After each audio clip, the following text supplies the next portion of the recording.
तो सुशीला का सबर का बांध टूट गया और सुशीला मन में सोचने लगी कि अब मैं 3 दिन से बच्चों को पानी पिलाकर बहला रही हूँ, फुसला रही हूँ, परंतु आज क्या करूँगी, आज क्या जवाब दूंगी। बटलोई चूल्हे में चढ़ी है, धुआं हो रहा है, पानी उबल रहा है, बच्चे रात को लेटे हैं परंतु नींद नहीं आती और रात को उठ उठ कर बैठ जाते हैं। माँ कुछ भोजन है, कुछ खाना मिलेगा क्या? सुशीला कहती है कि हाँ बेटा, बटलोई तो चढ़ाई है, भोजन पक रहा है, थोड़ी देर और रुक जाओ। रात को 11 बज गए, फिर बच्चे उठकर बैठ गए, माँ कुछ भोजन बना क्या? फिर माँ कहती है नहीं नहीं बेटा, थोड़ी सब्र और रखो। बोले माँ रात बहुत हो गई, अब नींद नहीं आती भूख के मारे, क्योंकि भूखे भजन न होए गोपाला, आपन ले लो। नींद भी भूख में नहीं आती। 3 दिन हो गए, 4 दिन हो गए, अब तो बच्चों के का सब्र का बांध टूट गया। बच्चों को अब नींद भी नहीं आ रही, लगता है प्राण निकल जाएंगे। सुशीला बार बार आती है, बच्चों के पेट में हाथ सहलाती है। सुदामा भिक्षा के लिए जाते हैं, भिक्षा में कुछ नहीं मिला। अब तो सुशीला का सब्र का बांध फूट गया और बैठ गई और बच्चे का शरीर दुबला पतला हो गया। सुशीला कहती है कि स्वामी अब क्या करूं, कहाँ जाऊं? दूसरी पत्नी होती बच्चों को लेकर कहीं और चली जाती, पीहर चली जाती, परंतु सुशीला नहीं गई। उसी घर में मरना, उसी घर में जीना, पति के सुख में जीना, पति के दुख में जीना, यही पत्नी का धर्म है। आज सुशीला 5 दिन हो गए, नहीं भोजन मिला, बच्चे लगता है प्राण त्याग देंगे। अंत में एक साधु भिक्षा के लेने के लिए आया। साधु जैसे ही भिक्षा लेने के लिए आया तो साधु ने कहा कि देवी कुछ भिक्षा दे दो। सुदामा जी कहते हैं कि मैं भिक्षा नहीं दे सकती। बोले क्यों? बोले यार मेरे घर में सूतक है। सूतक? क्यों, कैसे? जनन सूतक की मरण सूतक? कहती है जनन सूतक। सुशीला से जब बाबा ने पूछा कैसे जनन सूतक, किसका जन्म हुआ है, तब सुशीला कहती है कि अरे बाबा मेरे घर में तो गरीबी ने जन्म लिया है। 1 माह 2 पक्ष में 2 एकादशी होए। 1 माह 2 पक्ष में 2 एकादशी होए और बाबा मेरे घर में नित्य एकादशी होए, रोज एकादशी, रोज उपवास। बाबा समझ गए और कहा देवी चिंता मत करो, मैंने सुना है तुम्हारे पति के जो मित्र हैं वो द्वारिकाधीश हैं, इनको कहिए द्वारिकाधीश के पास जाएं, वो जरूर कुछ ना कुछ मदद करेंगे। पर सुशीला कैसे कहे अपने पति को? दुख के समय में पति को बाध्य नहीं करना चाहिए, उसका साथ देना चाहिए। पर सुशीला कहती है अपने लिए नहीं, ये छोटे छोटे बच्चों के लिए आज मैं जरूर कहूँगी। पति के पास गई, पैर पकड़ लिया, बोले स्वामी मेरा एक कहना कर दो। बोले क्या? बोले आप अपने मित्र के पास बहुत दिनों से नहीं गए, आपके बचपन के मित्र द्वारिकाधीश हैं, एक बार उनके पास जाइए। कहते हैं सुशीला तू क्या कह रही है? मेरा मित्र सोचेगा कि देख आज दुखी है, आज इसके घर में भोजन नहीं तो मेरे पास आ गया। वो मित्र ही कैसा जो अपने कष्ट के लिए, अपने दुख के लिए अपने मित्र को कष्ट दे। मैं नहीं जा सकता। बहुत आग्रह किया। बोले ठीक है तू कहती है तो चला जाता हूँ। बोले स्वामी चले जाओ, कुछ मांगना मत, कुछ कहना मत, कुछ बताना मत, बस एक बार मिल आओ। सुदामा जी सब समझते हैं पर कोई बात नहीं। धर्म पत्नी ने कह दिया, जाने के लिए तैयार हो गए।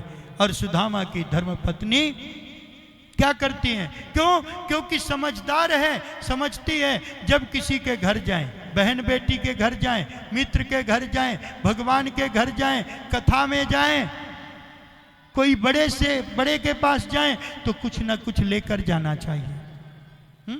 आजकल तो हम आरती की थाल भी आए तो जेब में हाथ डालते हैं, अगर सिक्का नहीं मिला, 10 का नोट मिल गया तो हाथ चुपचाप निकाल लेते हैं और फूल उठाकर कहते हैं महाराज यही दक्षिणा।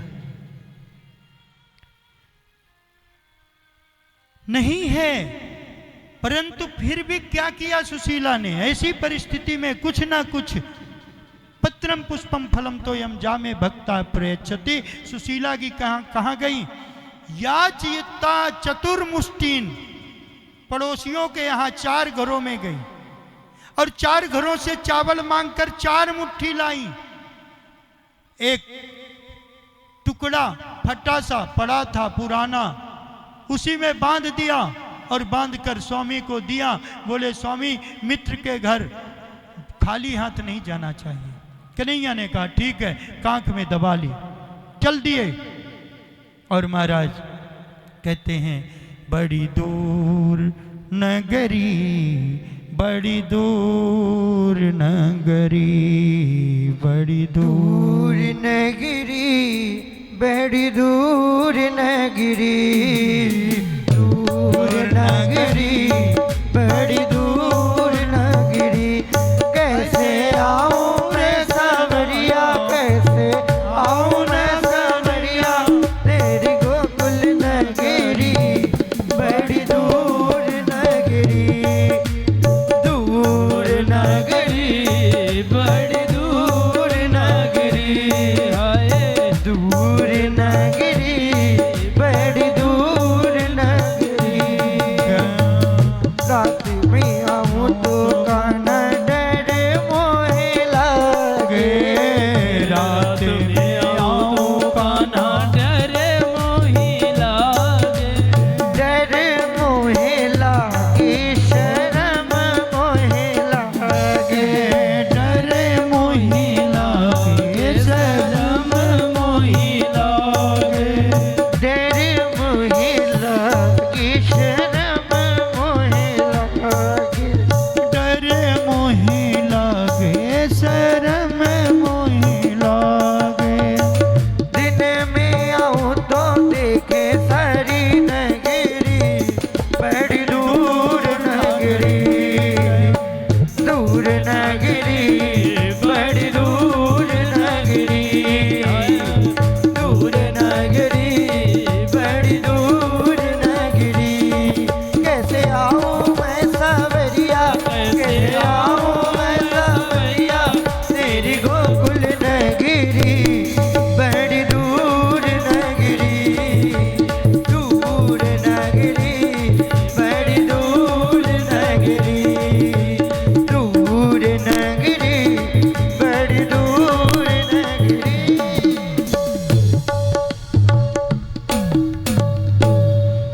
और ऐसा कहते कहते सुदामा जी जा रहे हैं, पुरानी सी धोती पहनी हुई है, पैर में चप्पल भी नहीं, बिमाई फटी हुई है। चलते चलते थक गए, गंगा जी आ गई बीच में। अब गंगा जी से पार कैसे उतरे। एक नाविक दूर में दिखा, जोर जोर से चिल्लाए नाविक भैया इधर आ जाओ। नाविक आ गया नाव लेकर, बोले आओ आओ महाराज बैठो नाव में।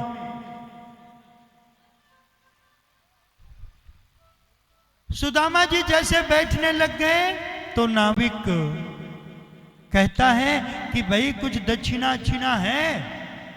क्यों? क्योंकि नाव में बिना दक्षिणा के बैठ नहीं सकते। क्यों? क्योंकि कहते हैं बाल की बनवाई, बाल की बनवाई, धोबी की धुलवाई और नाव की उतराई, ये कभी उधारी नहीं रखना चाहिए। बाल की कटाई जरूर दें, नाव की उतराई जरूर देनी चाहिए, धोबी की कपड़े की धुलाई अवश्य देना चाहिए। तो बोले तुम्हें पैसे ऐसे हैं? तब कहते नहीं नहीं भाई मेरे पास पैसे तो नहीं है। बोले पैसे के बिना नाव से कैसे पार उतर सकते हो? बोले कोई बात नहीं। वहीं बैठने लग गए। वो कोई और नहीं थे, स्वयं द्वारिकाधीश ही नाव लेकर आ गए। बोले कोई बात नहीं बाबा बैठो, कभी कभी हम सेवा कर लेते हैं। केवट ने भी तो भगवान को बिना उतराई लिए नाव से गंगा से पार उतारा था, हम आपको उतार देंगे। और बैठे नाव से पार उतारा। थक गए थे सुदामा जी, एक बट का वृक्ष, उसकी छाया में बैठ गए। बैठे पता नहीं कब नींद आ गई। काफी देर के बाद जब नींद खुली तो महाराज देखते हैं बड़े बड़े भवन, बड़े बड़े अट्टालिकाएं, सुंदर सुंदर कलरों हो रहे हैं। महाराज देखकर अचंभित हो गए। जब मैं यहाँ पर बैठा था तब कुछ भी नहीं था, ये बड़े बड़े महल कहाँ से आ गए, अट्टालिकाएं कहाँ से आ गई। धीरे धीरे लंगड़ाते हुए पहुंचते हैं द्वार पर। शरीर बूढ़ा है, दो द्वारपाल खड़े हुए हैं, जय और विजय। जाकर के सुदामा जी पूछते हैं और कहते हैं कि अरे भैया, ये मैं कहाँ आ गया पता नहीं, द्वारिकापुरी मुझे जाना था। बोले यही द्वारिकापुरी है। बोले ये है द्वारिकापुरी। बोले हाँ। महाराज कैसे पूछते हैं भगवान श्री से। द्वारपालों ने जाकर भगवान श्री कृष्ण से बताया कि एक द्वारपाल आया है। कोई श्याम सुंदर से जा करके कह दो, बुला क्यों दिया हमें अपना बना के। भुला क्यों दिया मुझे अपना बना के। कोई श्याम सुंदर से जा करके कह दो, कोई श्याम सुंदर से जा करके कह दो, भुला क्यों दिया हमें अपना बना के। भुला क्यों दिया मुझे अपना बना के।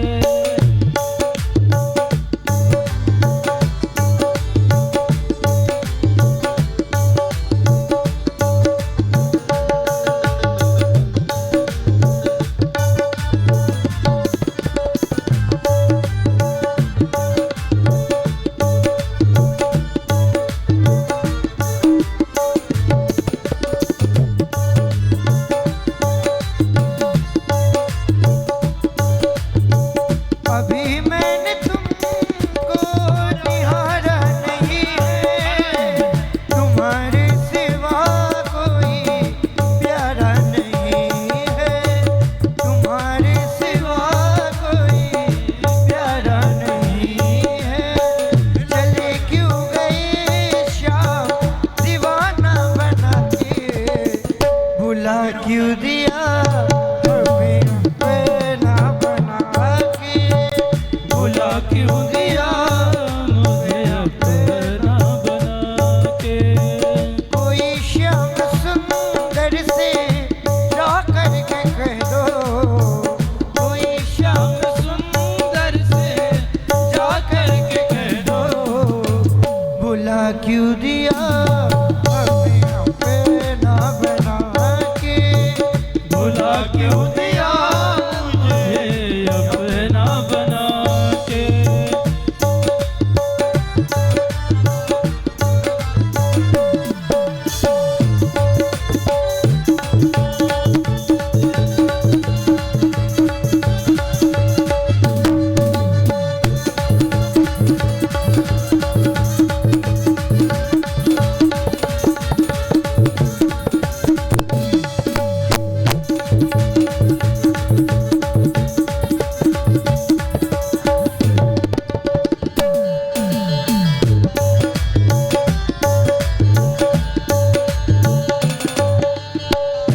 इतने में जैसे ही द्वारपालों से कहा, द्वारपाल जाकर भगवान कृष्ण से कहते हैं, द्वारिकाधीश सिंहासन पर बैठे थे, उसी समय दौड़े हैं, भगवान का दुपट्टा रास्ते में गिर गया। भगवान ने परवाह नहीं की और द्वार पर आकर के भगवान श्री कृष्ण को गले मिलते हैं और लाकर राज सिंहासन पर बैठा देते हैं। सुनते ही दौड़े चले आए मोहन,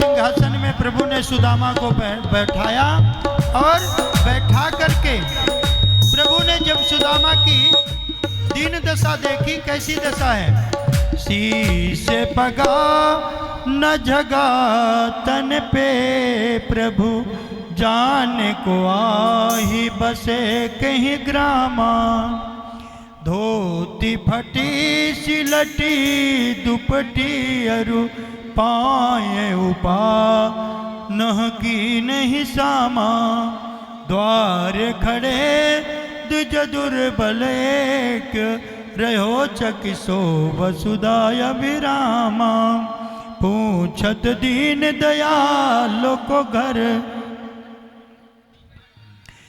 पूछत दीन दयाल को धाम, बतावते आपन नाम सुदामा। पाँव में बीमारियां फटी हैं, फटी हुई धोती, महाराज ऐसी दीन दशा देख करके प्रभु आश्चर्यचकित रह गए। बगल में खड़ी रुक्मणी समझ गई कि शायद पैर धोना चाहते हैं। रुक्मणी जल्दी जल्दी जल का लोटा लेने गई, इतने में भगवान ने कि आंखों से इतने आंसू बहे कि अपने आंखों के आंसुओं से ही पैर धो दिए। देख सुदामा की दीन दशा करुणा करके करुणा निधि रोए, पानी परात को हाथ छुयो नहीं, नैनन के जल से पग धोए, और नैनन के आंसुओं से पग धो दिया। क्यों? क्योंकि भगवान कहते हैं कि ब्राह्मण तो मेरे हृदय में निवास करते हैं, इसीलिए कहा विप्र प्रसादात् धरणी धरो हम, विप्र प्रसादात् कमला भरो हम, विप्र प्रसादात् धरणी धरो हम, विप्र प्रसादात् विप्र प्रसादात् ताजी दो हम, विप्र प्रसादात् ताजी दो हम, विप्र प्रसादात् मम राम राम, विप्र प्रसादात् मम राम राम, विप्र प्रसादात् राम राम,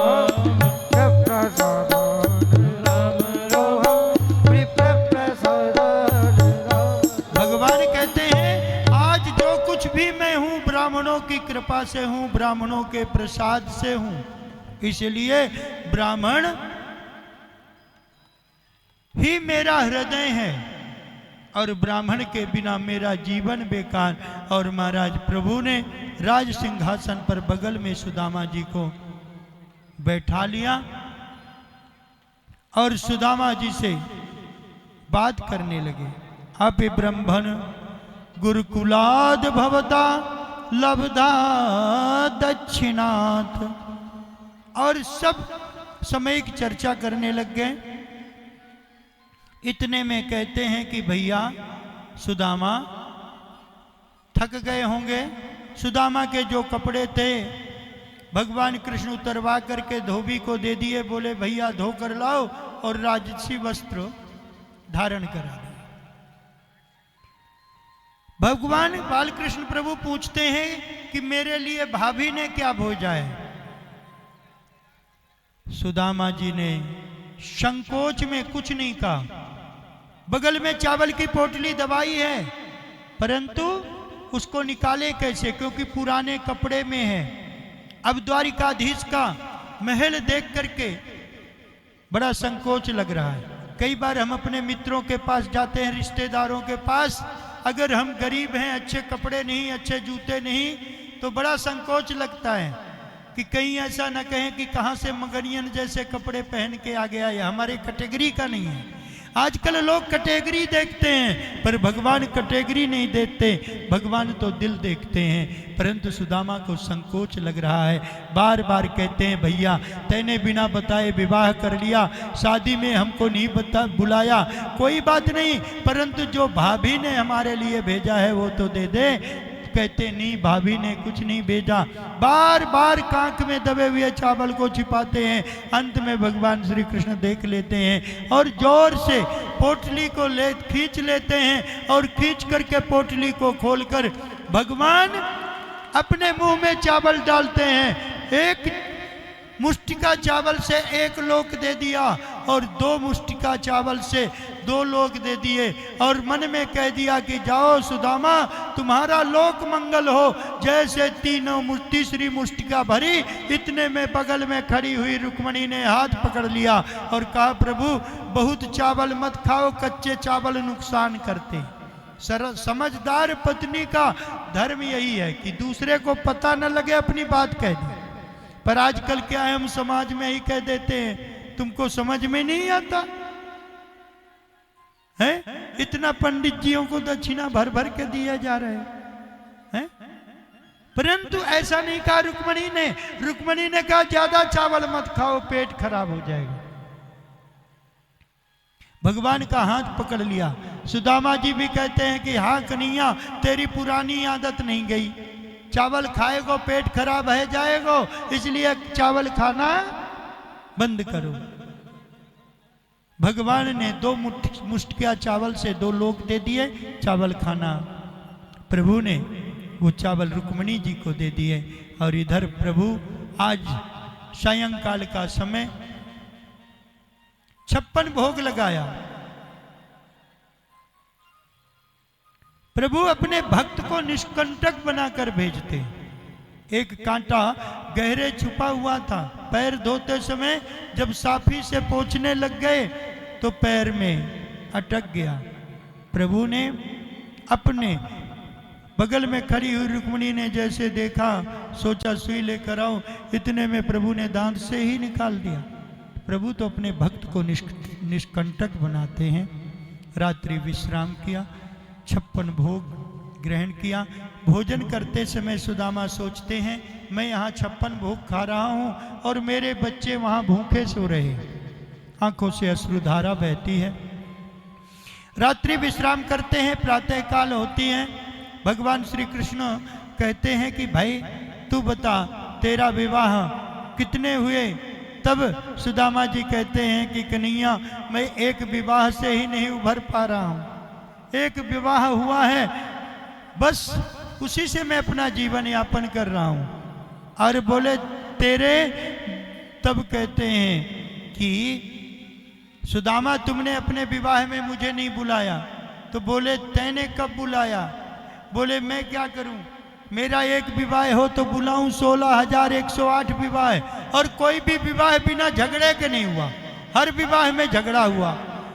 आज पता चली महाराज अभी सगाई हुई और थोड़ी देर में बारात भी आ गई, जयमाला पड़ गया, विवाह भी हो गया, इतना मौका ही नहीं मिला। पर लाला ये बता, तेरे बच्चे कितने हैं, कितनी धर्म पत्नियां हैं? बोले चिंता मत करो, मैं सबको बुला देता हूं।